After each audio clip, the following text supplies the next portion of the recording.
passe à l'humusation. Bonjour Igor. Bonjour Jacques. J'espère que vous allez bien. Ça va, le moral est bon, la santé c'est variable. D'accord. Alors, est-ce que vous pourriez vous présenter ainsi que expliquer un peu votre concept, on va appeler ça comme ça, de l'humusation, c'est ça? Non? Oui, l'humusation, c'est ça. D'accord. En fait, je suis ambassadeur de l'humusation. L'humusation, elle a été créée en Belgique par Monsieur Bussigny, Francis Bussigny, hein, qui a continué à développer ce concept, enfin plus ce concept, et qui voudrait en faire une réalité, et que ce soit une alternative aux deux pratiques qui sont actuellement connues, enfin autorisées en France et en Belgique, c'est-à-dire l'inhumation et la crémation. Or, ces deux techniques sont hautement toxiques pour l'environnement et donc aussi pour les générations futures. Si on prend par exemple la crémation c'est 200 litres de fioul qu'il faut pour brûler un corps, hein, 40 kg de CO2 qui est dégagé dans l'atmosphère, pollution d'oxygène, de l'air, action sur le climat, euh, destruction de la matière organique qui est faite pour nourrir le sol. Donc quelque part, c'est une mauvaise solution. L'humusation, l'humusation serait une possibilité, justement une alternative qui serait une alternative qui serait positive et non pas négative comme les deux techniques qui existent actuellement. Alors, qu'est-ce que c'est réellement l'humusation? Alors, comment c'est un peu un parallèle avec le Est-ce que je peux boire compost? pendant ce temps-là? Ouais, allez-y. Je bois un petit coup. Hein. D'accord. Et c'est un peu, on pourrait faire un parallèle avec les matières organiques qui se transforment en compost, c'est ça un Mais peu? c'est exactement ça, c'est exactement ça. C'est-à-dire que, hein, mais je voudrais quand même encore d'abord parler aussi du problème de l'inhumation, c'est-à-dire ou de l'ensevelissement. Quand on enterre les corps, c'est la deuxième solution légale en France, hein, quand on enterre les corps, on les enterre à 1,70 m, 2 mètres de profondeur. À cette profondeur-là, il n'y a pas d'oxygène. Et donc, quelque part, hein, le corps, au lieu de se transformer en matière organique hein, positive pour la Terre, hein, elle pourrit. Les corps pourrissent et fabriquent de la putrescine et de la cadavérine. Ils sont deux substances solubles qui partent dans les nappes phréatiques et qui vont polluer l'eau, rendant l'eau inutilisable hein, pour la culture ou pour la consommation. Donc ce sont deux pratiques légales, sont deux pratiques qui sont non seulement polluantes, mais à mon avis qui sont illégitimes si l'on tient compte du respect de la nature.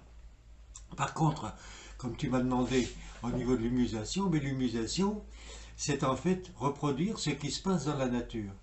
Dans la nature, dans les forêts, mais les feuilles, les branches, les animaux, lorsque vient l'automne, les feuilles tombent, les branches mortes tombent, hein, les animaux qui meurent, ils se retrouvent en surface du sol et mélangés avec les feuilles les branchages, hein, euh, sous l'action des bactéries et des champignons du sol qui sont dans la partie supérieure du sol, hein, ces champignons et ces bactéries vont transformer la matière organique en humus.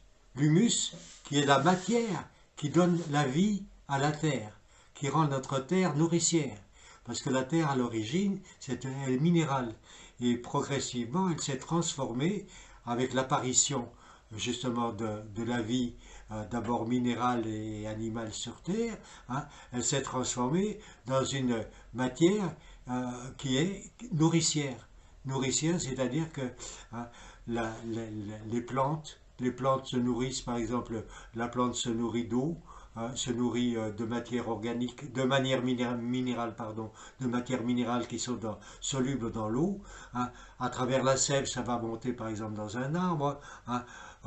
L'arbre, hein, au niveau de ses feuilles, hein, va pouvoir absorber le CO2, donc le dioxyde de carbone, et sous l'action du soleil. Donc les quatre éléments, eau, terre, air et soleil, Donc chaleur, hein, ces quatre éléments vont se transformer dans un élément nouveau, hein, que dans notre conception occidentale on ne considère pas comme un élément de base, mais si l'on voit par exemple dans les peuples asiatiques ou quoi, ils parlent des cinq éléments. Et le cinquième élément, c'est le bois. Et le bois, hein, c'est quelque chose qui provient de la réunion entre les quatre éléments que nous connaissons à travers ce miracle, ce que moi j'appelle le miracle de la chlorophylle, qui va être capable la chlorophylle est capable de transformer les quatre éléments que nous connaissons dans un cinquième élément qui est la matière organique. Et cet élément, cette matière organique, les Indiens parlent du bois, cette matière organique, c'est ce qui va rendre notre terre nourricière. Donc c'est ce qui va nous amener notre terre à pouvoir être cultivée, produire des fruits, des légumes, hein, qui permettra aux animaux ensuite également de se développer et qui vont nous offrir notre nourriture. Et quelque part pour moi, hein, dans l'humusation, on va en reparler dans un instant, on ne fait que redonner à la terre ce qu'on lui a emprunté, ce que lui a appris. Hein. Donc c'est quelque part compenser notre, comme on parle maintenant, d'empreinte, comment est-ce qu'on dit là? Empreinte carbone. Empreinte carbone par exemple, voilà. Hein. Et donc je reviens à la pratique de l'humusation. La pratique de l'humusation, hein, on va d'abord, on ne va pas enterrer la personne. Elle sera mise sur un lit de branchage d'à peu près 20 cm d'épaisseur. Et sur ce lit de branchage, on posera la personne, mais qui ne sera pas dans un cercueil, donc pas besoin de déforester et d'utiliser des bois rares, hein, pour faire des cercueils qui de toute façon pourriront. Hein. Mais on va poser la personne sur ce lit de brindis. Et la personne sera simplement entourée, elle sera habillée, si on peut dire, hein, d'un linceul de soie ou de coton, hein, qui va pouvoir être posé sur ce matelas de brindis. Et ensuite, on va faire un tumulus d'environ 2 mètres cubes, 2-3 mètres cubes de brindilles, mais le tout qui doit être à humidité et aération, enfin il faut vraiment que ce soit suivi, et d'où création d'un nouveau métier qui est l'humusateur qui va suivre le bon fonctionnement du compostage. Du compostage, c'est-à-dire que notre chair va se retransformer en humus, et cet humus pourra servir pour nourrir la terre, hein, de tous les terrains qui ont été saccagés, détruits et abîmés par la culture intensive. Et donc, une fois que ce tumulus est fait, hein, donc le corps a été mis sur le matelas de brindilles, à peu près de 20 cm, hein, 2 mètres cubes, 3 mètres cubes de brindilles, et il y a donc l'humusateur qui va suivre le bon fonctionnement de la transformation. Et ensuite, on laisse se terminer le processus, et au bout d'un an, on récupère, hein, de l'humus, et une partie de cet humus est donnée à la famille pour pouvoir aller planter un arbre dans le jardin de la transformation, qui sera un souvenir de la personne défunte, mais qui quelque part va nourrir cette plante, cet arbre, hein, c'est à partir de son corps, de sa matière, hein, transformée en humus, que que l'arbre va pouvoir pousser. Et donc la famille pourra toujours retourner auprès de cet arbre, hein, pour pratiquer un rituel de souvenir, voilà. Alors, Et donc, où en êtes-vous dans votre humusation? Vous en êtes où, on va dire, au niveau administratif en France pour permettre, après bon, cette belle explication, où en êtes-vous pour permettre que ceux qui aimeraient cette méthode d'enterrement puissent le voilà, faire? c'est pas enterrement, hein, c'est pas enterrement, cette méthode de transformation, puisque Oui, l'idée exactement, oui. justement de l'humusation, c'est donner la vie à travers la mort. Hein, puisque quelque part, on redonne la vie à travers notre corps, on redonne la vie, hein, qui va permettre de se transformer dans un arbre, dans un être vivant. Et donc quelque part. Alors, où on en est actuellement?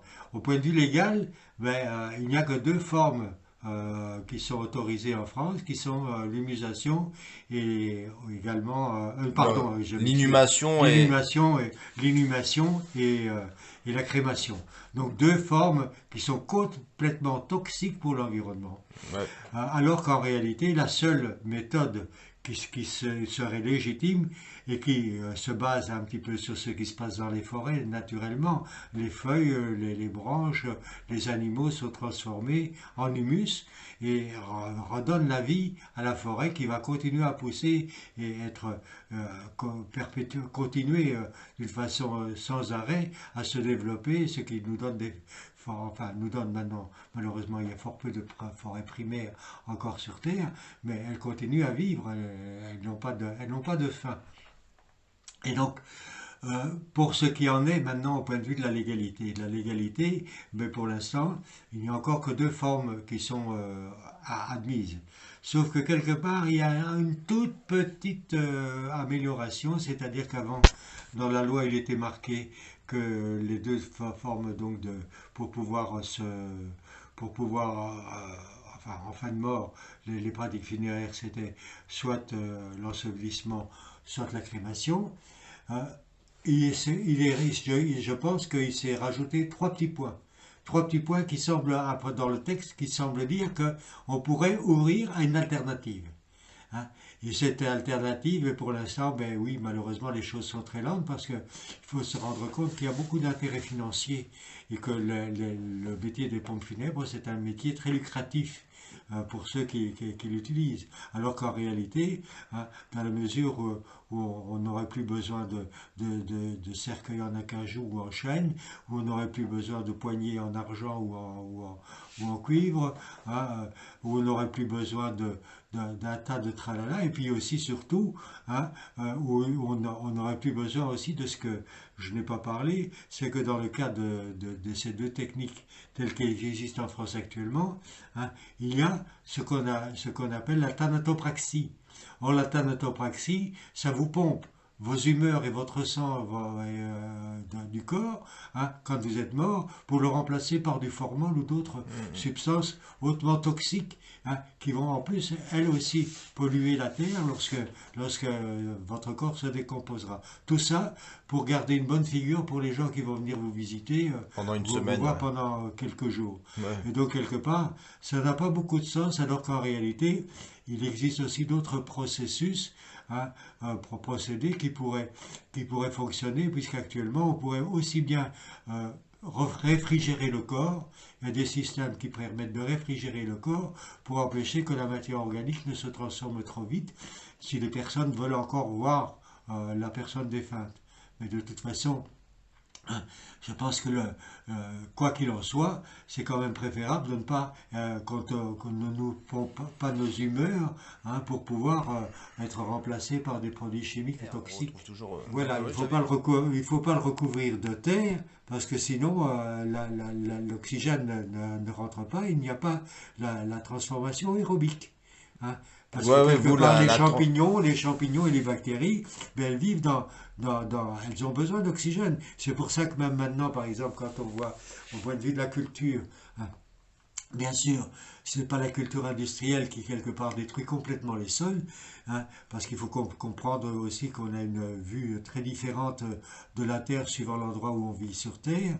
Hein. Ici, en France, disons que la Terre est un dépotoir, on y vide les déchets organiques, on y vide toutes nos poubelles et toutes nos saletés, alors que si on va par exemple en Amérique du Sud, hein, la Terre c'est Pachamama. Pachamama, c'est notre mère nourricière. On a énormément de respect pour la terre. Hein. Les Indiens, ils sont très, très, très respectueux. C'est leur mère nourricière. Donc ils reconnaissent la qualité de la terre comme un être vivant. Et d'ailleurs, c'est quelque chose d'ailleurs assez extraordinaire, c'est qu'il y a plus. Il semble qu'il y a plus d'êtres vivants dans la terre, dans la surface de la terre, que sur la terre. Ah ouais, c'est Donc, impressionnant. hein, ce qu'on ne sait pas, parce que moi-même, j'ai une formation d'ingénieur technicien horticole, mais on m'avait appris que la terre, c'était un support. Hein, on met des engrais, donnait des engrais chimiques, et puis voilà, on faisait. Tout ça, c'était l'idée de la culture industrielle, telle que moi je l'ai apprise dans les années 60, hein, et quelque part, qui quelque part ne nous parlait pas de la terre vivante. Hein. Et la terre est un être vivant. Et ça, quelque part, on avait complètement oublié parce qu'on voyait seulement le profit en utilisant des matières minérales, des engrais, etc. Mais on arrive à cultiver plus vite et à avoir une plus de production, donc plus d'argent. Et donc, quelque part, on ne cherche plus la qualité du produit, mais on recherche le profit. Et donc, D'accord. c'est là qu'il y a vraiment un gros problème. Et d'ailleurs, il y a un retour maintenant un petit peu vers des techniques plus saines au point de vue de l'agriculture, puisque hein, il y a alors je cherche mon mot. La- la- la- enfin, Il y a la permaculture. oui, enfin, et puis il y a la permaculture, voilà. Il y a l'agroécologie et la permaculture. Hein. L'agroécologie, hein, et puis plus la permaculture qui se rapproche vraiment d'une façon de cultiver qui correspond à la croissance naturelle des plantes, donc quelque chose de beaucoup plus respectueux et qui justement, à travers l'humus, qui non seulement va travailler la texture du sol, hein, ce que ne fait sûrement pas hein, l'engrais chimique. L'engrais chimique, il lessive le sol et progressivement les engrais chimiques sont lessivés, hein, comme dans la Beauce ou la Brie actuellement, où ils font des cultures de céréales sur céréales, où ils ont besoin de mettre de plus en plus d'engrais, de plus en plus de pesticides pour pouvoir continuer à cultiver, etc., faire de la monoculture. Ce sol est mort. C'est un sol qui ne vit plus. Et ce sol, hein, c'est lorsqu'il y a des pluies, mais toutes les matières traversent le sol, partent dans les nappes phréatiques qu'ils polluent, hein, alors qu'en réalité, l'humus a non seulement d'abord une action positive sur la texture du sol, c'est-à-dire en créant un complexe, par exemple le complexe argilo-humique, hein, où l'argile va se réunir à l'humus pour transformer la structure du sol dans une structure grumeleuse.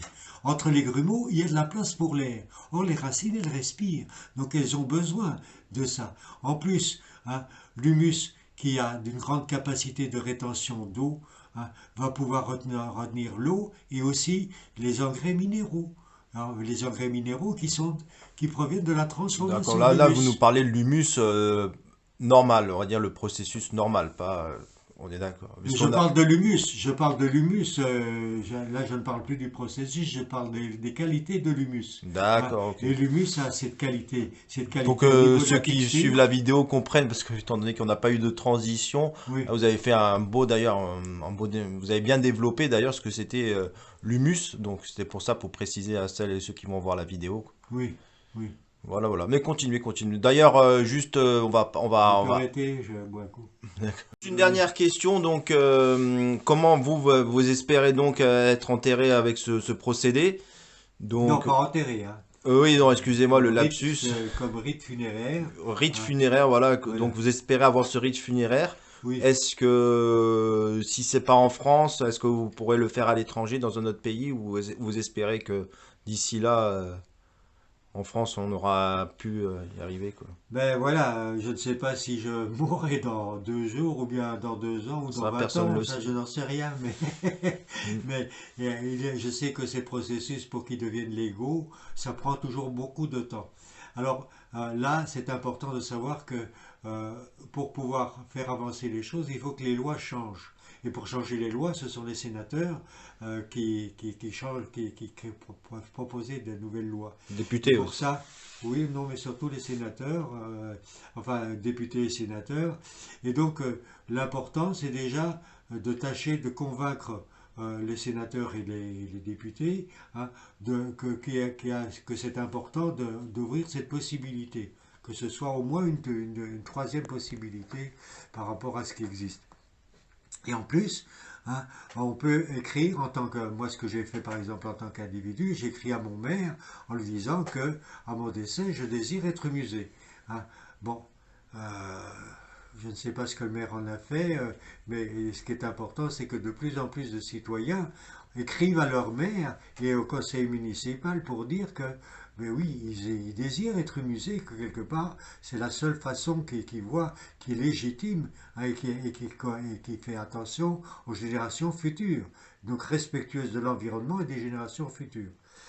Et donc j'ai écrit au maire, j'ai fait cette demande, et puis aussi en Belgique, qui est le point de départ, où où Francis Bussigny a créé ce, ce processus, hein, il y a, depuis le 17 octobre, hein, créé le Centre mondial, hein, pour recherche sur l'humusation. Et donc, ils sont prêts à faire de l'humusation, et notamment les personnes, personnellement, moi, si ce n'est pas encore autorisé légalement, moi j'aimerais pouvoir donner mon corps à la science, et pouvoir, comme on le fait pour des organes, etc., pouvoir donner mon corps à la science pour pouvoir qu'on utilise mon corps pour expérimenter l'humusation. Ça me semblerait tout à fait légal. Et donc, puisqu'on peut le faire pour d'autres, pour donner son foie ou ses reins ou je ne sais pas quoi, mais pourquoi pas aussi pouvoir le donner, hein, pour expérimenter l'humusation. Donc, ce centre mondial qui a été créé près de Bastogne en Belgique, mais, est prêt à recevoir des corps. Et moi, j'aimerais que mon corps puisse y suivre si je décède avant que ce ne soit légal ici, hein, pour pouvoir être humusé là-bas. Et ensuite, donc, à partir de mon humus, mais qu'il y ait un arbre qui soit planté là sur le terrain, là tout près, hein. Maintenant, ce qu'il faut, c'est qu'il y ait de plus en plus de personnes qui prennent position, hein, qui écrivent à leurs députés, qui écrivent à leurs sénateurs, à tous ceux qui peuvent avoir une action pour faire changer les lois, qui écrivent à leurs maires pour leur dire, de leur demander d'intervenir auprès justement des pouvoirs, hein, pour pouvoir, hein, faire changer les lois, autoriser cette pratique, hein. Ce qui en plus, hein, je n'ai pas donné d'importance à ça, mais de plus en plus, hein, toutes les municipalités, hein, ont énormément de problèmes par rapport à l'espace pris par les cimetières. Il y a de Exactement, plus ouais. en plus de places, et on manque de place. Donc, ils ne savent pas très bien faire, comment faire. Donc, quelque part, ça permettrait effectivement, puisque là, un corps prend la même surface pratiquement qu'une tombe, hein, pour faire l'humusation. Je crois que c'est 3 mètres sur 6, 3 mètres sur 2, je crois que c'est 6 mètres carrés si je me rappelle bien. Euh, quelque part, ça permettrait de récupérer l'espace rapidement. Alors que dans les cimetières courants, les gens ont comment est-ce qu'on appelle ça, les trucs à perpétuité, Concession à les perpétuité. concessions à perpétuité ou les concessions à 5 ans ou à 10 ans. Donc la terre est occupée, hein. Une terre qui pourrait être utilisée pour cultiver des aliments et nourrir la population mondiale, hein. C'est vraiment quelque chose qui a plein d'avantages, hein. D'accord. Bah écoutez, bah je pense que vous avez bien très bien expliqué. On espère que bah, vous pourrez faire avancer votre cause et espérons bah, que bah, celles et ceux qui ils peuvent vous contacter. Vous avez une association quelque Oui, part? alors moi personnellement, donc je suis ambassadeur de l'humusation. Donc on peut toujours regarder sur www.humusation.org où on va retrouver plein d'informations. Et D'accord. Les liens seront en dessous dans la vidéo, quoi. pardon? Il y aura les liens qui seront Voilà, dans les descriptifs de la vidéo, quoi. voilà. Et donc quelque part, ce serait vraiment bien qu'il y ait un maximum de gens qui comprennent. Et moi, on peut me contacter. D'ailleurs, moi, ça ne me dérange pas. Donc, je peux donner mon adresse mail ou même mon téléphone. Enfin, ça, c'est. Celles et ceux qui voudront, ils me contacteront, ils m'enverront un message et je leur passerai volontiers vos D'accord. coordonnées. Et de toute façon, sur le site humusation, .org, hein, là, il y a le nom des différents ambassadeurs. Et personnellement, je suis donc noté comme ambassadeur à la fois à Entraigue-sur-Volane en Ardèche, où je suis assez souvent, et également à Verrières-le-Buisson, à 91 370, hein, dans la région parisienne. Et donc les gens peuvent se procurer le livre Plaidoyer pour l'humusation, hein, contre un don à l'association, mais pour ça ils peuvent me contacter, et donc je leur dirai comment ils peuvent, je peux soit leur envoyer, soit Voilà, ils ils vous peuvent venir le contacteront via chercher. le site internet. Ben écoutez, on va terminer en chanson.